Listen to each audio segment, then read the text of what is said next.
नमस्कार। आज हम एक बहुत ही विशेष जीवन गाथा पर बात करने वाले हैं। एक ऐसी कहानी जो हम सबने सुनी है, पर शायद उसकी गहराई। जी बिल्कुल, माता सीता की कहानी। हाँ, माता सीता, जिन्हें अक्सर धरती की बेटी भी कहा जाता है। हम्म, तो आज के इस चर्चा का मकसद यही है कि उनके जीवन की जो मुख्य घटनाएं हैं और उनके पीछे छिपे जो गहरे अर्थ हैं, उन्हें थोड़ा और समझें। जी बिल्कुल। मर्यादा, त्याग, शक्ति, उनके चरित्र के कई पहलू हैं। सही कहा। हमारे पास कुछ आलेख और धर्म ग्रंथों के अंश हैं जो उनके जन्म से लेकर उनके पृथ्वी में समाने तक की पूरी यात्रा बताते हैं। हाँ, उन स्रोतों के आधार पर ही हम आज बात करेंगे। तो कोशिश यही रहेगी कि हम समझें कि सीता का चरित्र इतना पूजनीय क्यों है और क्यों आज भी लोग उनसे प्रेरणा लेते हैं। बिल्कुल। तो चलिए शुरू करते हैं एक श्रद्धा भाव के साथ। नमः सीताय जनक नंदिन्याय, नमः सीताय श्री राम वल्लभाय। बहुत सुंदर। लेकिन सवाल यह है कि एक राजकुमारी थी वो, महलों में पली बढ़ी, पर उनका जीवन देवी की तरह कैसे पूजा जाने लगा? और ये धरती की बेटी वाली बात, इसका असली मतलब क्या है? यहीं से कहानी शुरू होती है। हाँ, आइए इसी को खोलते हैं। तो उनकी कहानी की शुरुआत ही एकदम अलग है।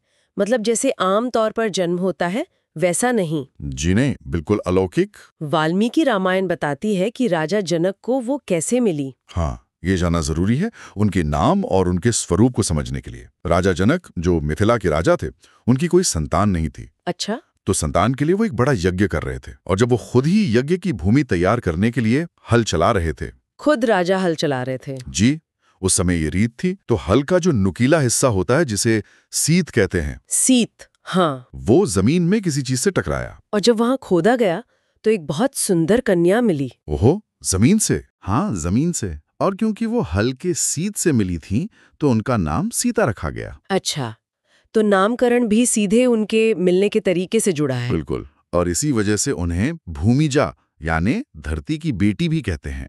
ये सिर्फ कहने की बात नहीं है, ये उनके मूल को दिखाता है। वाल्मीकि रामायण में एक श्लोक भी है, अयोध्यायाम तजनकस्य भूमेह सुताम लभे नामना सीताम महाभागाम सर्वलक्षण संयुताम। इसका मतलब कि राजा जनक को भूमि से एक बेटी मिली, नाम सीता रखा, जो महाभागा यानी बहुत भाग्यशाली और सभी शुभ लक्षणों वाली थी। अच्छा। और हमारे स्रोत ये भी बताते हैं कि उन्हें कभी साधारण इंसान माना ही नहीं गया।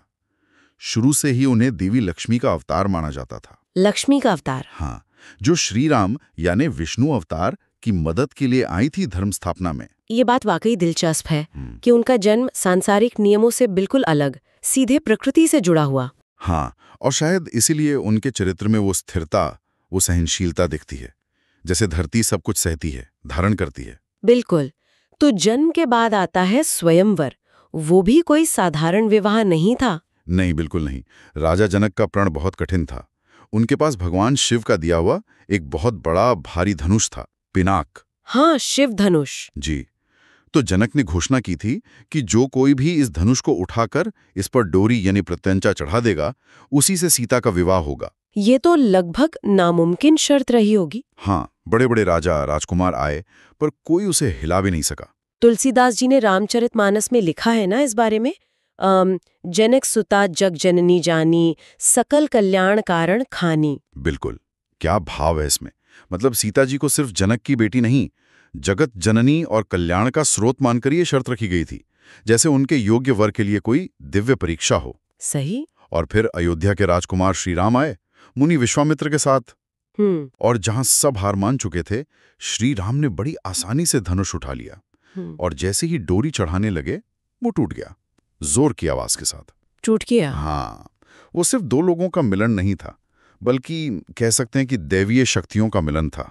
राम विष्णु अवतार, सीता लक्ष्मी अवतार। हाँ, एक तरह से ये भविष्य की कहानी की नींव रख रहा था। बिल्कुल, धर्म की स्थापना का काम जो ने मिलकर करना था।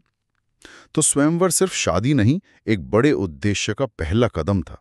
विवाह हुआ, वो अयोध्या गई, सब ठीक चल रहा था, पर फिर कहानी एकदम पलट गई। श्री राम को वनवास जी, और सीता जी का उनके साथ जाने का फैसला, ये बहुत बड़ा मोड़ था। हाँ, और ये उनके चरित्र को समझने के लिए बहुत जरूरी है। जब रानी केकरी के वरदानों की वजह से राजा दशरथ को राम को 14 साल का वनवास देना पड़ा, तब सीता जी के पास पूरा विकल्प था कि वो अयोध्या में ही रहें। उन्हें किसी ने जाने को नहीं कहा था, बल्कि श्री राम ने तो रोका भी, वन के कष्ट बताए। हाँ, ये तो है। ती के साथ जंगल भी महल। वाल्मीकि रामायण में उनके भाव शायद ऐसे ही हैं कि अगर मैं आपके साथ नहीं चलती तो अनाथ महसूस करूंगी, आपके बिना ये दुनिया मेरे लिए बेकार है। जी, बिल्कुल यही भाव। और ये सिर्फ कोई भावुक बात नहीं थी। नहीं, ये उनके पतिव्रता धर्म का चरम था, पर साथ ही ये उनका अपना स्वतंत्र फैसला था। अच्छा, ये महत्वपूर्ण है। हाँ, उन्होंने किसी दबाव में नहीं, बल्कि अपने धर्म और प्रेम के लिए खुद चुना। राजमहल का सुख, ऐशो आराम, अपने लोग, सब छोड़कर कांटों भरा रास्ता चुना। ये त्याग सिर्फ चीजों का नहीं था, बल्कि पूरी जीवन शैली, पूरी सुरक्षा का त्याग था। उनका साहस देखिए, उनका दृढ़ संकल्प देखिए। वनवास का जीवन तो कठिन था ही, पर शायद सबसे मुश्किल दौर तो अभी आना बाकी था। हाँ, बिल्कुल। वनवास के समय ही वो घटना हुई। मारीच सोने का हिरण बनकर आया, लक्ष्मण रेखा खींची गई और फिर रावण ने उनका अपहरण कर लिया और उन्हें लंका ले गया। जी, लंका में अशोक वाटिका में उन्हें रखा गया, राक्षसों के पहरे में। रावण ने हर तरह से कोशिश की, डराया, धमकाया, लालच दिया कि वो उसकी रानी बन जाए। पर इतनी मुश्किल हालात में भी वो टूटी नहीं। नहीं, ग्रंथ बताते हैं कि वो लगातार सिर्फ श्री राम का ही ध्यान करती रहीं, उनका नाम जपती रहीं। वो श्लोक है ना, हाँ, राम रामेति रामेति रमे रामे मनोरमे सहस्र नाम तत्तुल्यम राम नाम वरानने। जी, मतलब राम का नाम ही सबसे प्यारा है, उसी में मन लगाना चाहिए। एक राम नाम 1000 नामों के बराबर है। ये दिखाता है कि बाहर चाहे जो भी हो रहा हो, अंदर से उनकी निष्ठा, उनकी भक्ति कितनी मजबूत थी। बिल्कुल, यही उनकी ताकत थी। लेकिन लंका से छूटने के बाद भी उनकी मुश्किलें खत्म नहीं हुई। हाँ, युद्ध जीतने और रावण को मारने के बाद जब राम जी सीता को वापस अयोध्या ले जाने वाले थे, तब वो अग्नि परीक्षा वाली घटना हुई। जी, ये एक ऐसा प्रसंग है जिस पर हमेशा बहुत चर्चा होती है, थोड़ा विवादित भी माना जाता है। हाँ, सवाल उठता है कि श्री राम ने ऐसा क्यों किया? देखिए, स्रोत ये बताते हैं कि श्री राम को शायद सीता जी की पवित्रता पर शक नहीं था, पर उन्हें लोकापवाद का डर था। लोकापवाद मतलब लोग क्या कहेंगे? हाँ, समाज क्या सोचेगा। इतने समय तक दुश्मन के घर में रहने के बाद रानी की पवित्रता पर सवाल उठ सकते थे, और इससे राजा की इज्जत और राज पर असर पड़ सकता था।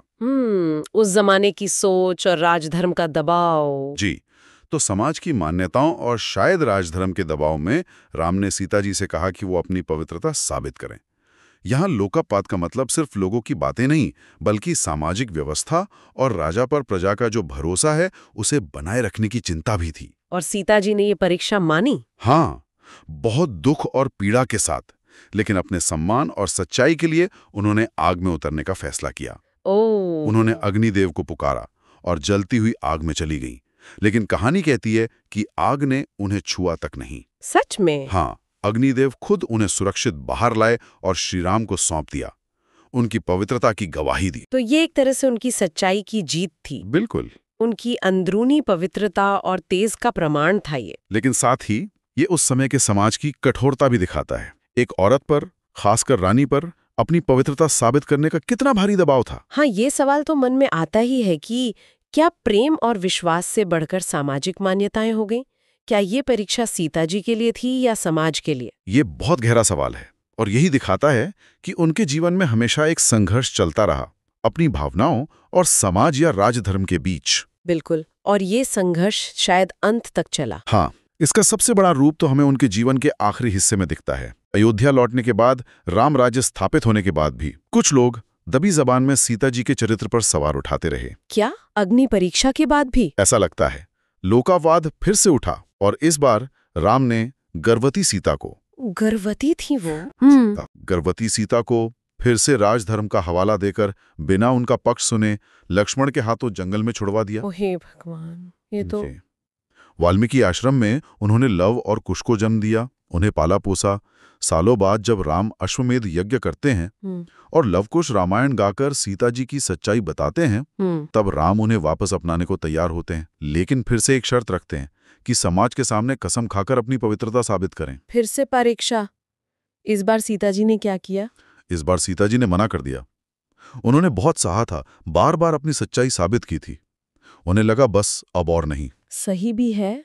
वाल्मीकि रामायण के उत्तरकांड में आता है कि उन्होंने भरी सभा में अपनी आखिरी इच्छा जाहिर की। उन्होंने कहा, जिसका मतलब कुछ ऐसा है, अगर मैंने मन वचन कर्म से कभी राम के सिवा किसी और का ध्यान नहीं किया, अगर मेरा जीवन सच में धर्म पर चला है, तो हे मेरी माँ धरती, मुझे अपनी गोद में जगा दो। भूमिर्मे दियतामध्यदिहास्ति ममापि धर्मा। जी बिल्कुल। और क्या हुआ फिर? धरती माँ ने उनकी पुकार सुनी। कहते हैं जमीन फटी, एक सिंहासन निकला, पृथ्वी देवी खुद आई और सीता को गोद में लेकर उसी में समा गई। ओह, वो वापस धरती में चली गई। हाँ, और इसे आत्महत्या या हार नहीं माना जाता। स्रोत कहते हैं कि ये नारी के आत्मसम्मान, उसकी गरिमा और सत्य की सबसे बड़ी जीत थी। जहां से आई थी वहीं वापस। बिल्कुल, ये उनके जन्म से जुड़ा है। धरती से आई थी और आखिर में अपनी माँ, अपने मूल में, अपनी शर्तों पर पूरे सम्मान के साथ विलीन हो गई। अगर हम इसे थोड़ा और गहराई से देखें तो ये दिखाता है कि जब दुनिया या समाज किसी के सच और सम्मान को नहीं समझ पाता, तो इंसान अपने मूल तत्वों में ही शांति और इज्जत पाता है। ये उनके चरित्र का सबसे शक्तिशाली रूप था। उनकी पूरी यात्रा, जन्म से लेकर पृथ्वी प्रवेश तक, कितनी भावनाओं, परीक्षाओं और कैसी दृढ़ता से भरी है। तभी तो आज भी वो इतनी पूजनीय है। निस्संदेह, करोड़ों लोगों के लिए वो सिर्फ रामायण की पात्र नहीं, देवी हैं, माँ हैं, प्रेरणा है। कितनी स्तुतियां लिखी गई हैं उनके लिए। जैसे सीता अष्टक में है, मातः सीते शरणमहं प्रपद्ये, त्वं ही सर्वस्य जगतः जननी। हे माँ सीते, मैं आपकी शरण में हूँ, आप ही सारे संसार की जननी हैं। ये भाव उन्हें सिर्फ राम की पत्नी नहीं, बल्कि जगत जननी बनाता है। बिल्कुल। और तुलसीदास जी ने भी कहा, सिया राम मैं सब जग जानी, करऊं प्रणाम जोरि जुग पाणी। पूरा संसार ही सिया राममय है, ये मानकर प्रणाम करता हूँ।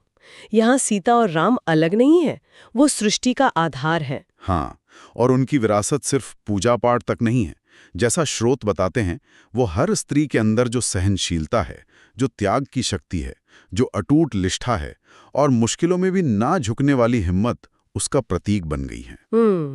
उनका जीवन सिखाता है कि बाहर से कोई कितना भी कीचड़ उछाले, अगर आप अंदर से पवित्र हैं, अपने सच पर कायम हैं, तो आपका आत्मसम्मान कोई छीन नहीं सकता। सही कहा। वो देवीय स्त्रीत्व का वो रूप दिखाती हैं जिसे अक्सर देवी स्तुति में याद करते हैं।